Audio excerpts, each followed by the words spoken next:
American Revolution. To kick off the American Revolution, we must first learn about the French and Indian War. This war was fought between Great Britain, France, and the Native Americans over land and colonies. Eventually, Great Britain won the French and Indian War, but they were put into much debt. We'll talk about that later. The French and Indian War is finally over, and the colonists are very excited about the new land they've gained. The first thought on their mind is to expand westward and explore. That was until the Proclamation of 1763 was declared. The proclamation helped define new colonies and set up relationships with Native Americans. This made colonists pretty angry with Great Britain. Now, remember when I said the French and Indian War was very expensive? Great Britain had to find a way to pay for this, so they established the Stamp Act in 1765. It said they had to pay a tax on all printed materials such as newspapers, magazines, and legal documents. It was called the Stamp Act because the colonies were supposed to buy paper from Britain that had an official stamp on it and showed that they paid the tax. The colonists felt that the British government had no right to tax them because they were not any representatives of the colonies in the British Parliament. They called this taxation without representation. The Tea Act was known as the final straw. In 1773, this act gave a monopoly on tea sales to the East India Company. In other words, American colonists could not buy tea from anywhere else unless it came from this company. Why? Because the East Indian Company wasn't doing very well and the British wanted to give it some more business. But the American colonists saw this law as yet another means of taxation without representation. As a result, the colonists took tea from the East Indian Company ships and dumped them in the water.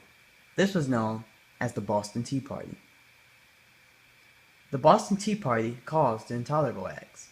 This was a series of laws sponsored by British Prime Minister Lord North enacted in 1774 in response to the Boston Tea Party. One of the laws was the Boston Port Act, which closed the port of Boston until the price of the dumped tea was recovered. Also, a Quartering Act took place, which allowed royal troops to stay in houses or empty buildings if barracks were not available. This was it. The colonists were tired of Britain and their ways.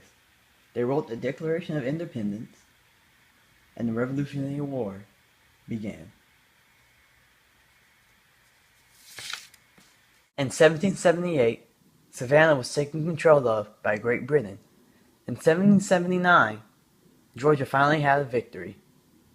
A rebel militia group led by Colonel Elijah Clark defeated a force of more than 800 British troops at the Battle of Cradle Creek. The militia was able to take badly needed weapons and horses from the British soldiers, and the spirits of the Georgia militia were lifted by their victory.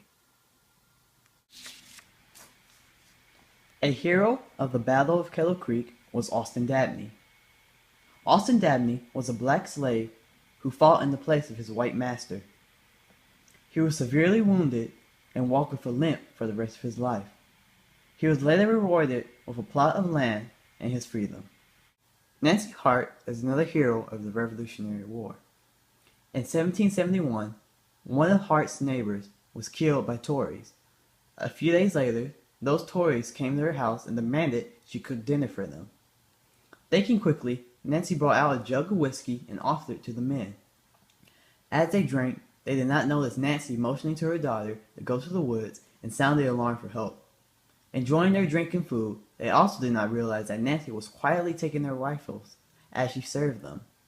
When Nancy pulled the third rifle away, one of the men finally noticed. As the men rushed her, Nancy calmly pulled the trigger and killed one of them. She grabbed the second rifle and held the other soldiers at gunpoint until help arrived. Some reports say she may have killed two of the soldiers. In any event, the rest were soon put on trial and hanged. This shows the spirit of Georgia during the Revolutionary War.